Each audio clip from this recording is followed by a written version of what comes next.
In 2020, Phoenix police and county prosecutors began going after what they described as a criminal street gang. A gang with, quote, the same philosophy as the Bloods and the Crips, end quote. A gang whose umbrellas were characterized as weapons. A gang that had a chant of their own. Only, the gang was a made-up fantasy. A way, as it turns out, for the police and prosecutors to charge a group of Black Lives Matter protesters. Here was the full force of the law being used to intimidate and terrorize otherwise lawful citizens. The team at ABC 15 Arizona doggedly pursued the story and got results. 39 felony protest cases were dismissed. The police chief was suspended. Dozens of officers and prosecutors were reassigned. And the U.S. Department of Justice opened a sweeping pattern of practice investigation. This is high-impact local journalism at its finest. For shedding light on unfathomable abuses of power, Politically Charged wins a Peabody Award. For months, when it came to these arrests, MCAO defended them by issuing similar versions of this statement. While some will attempt to describe these defendants as, quote, protesters, a grand jury found probable cause to charge this group with crimes, including the planning of violence.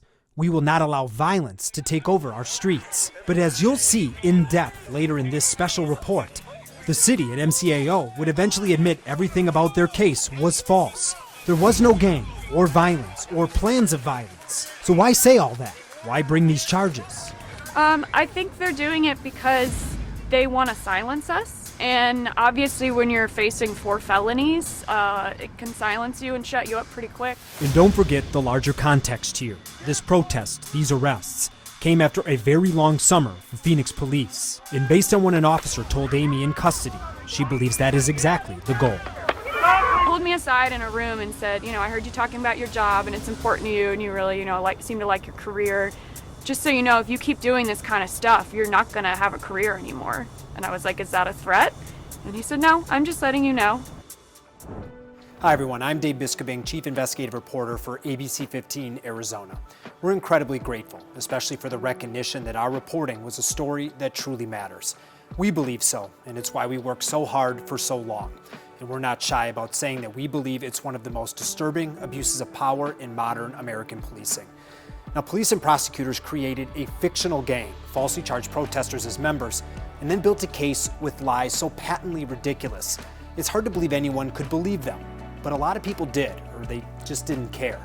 See, no one did a thing to stop it until we reported all of it.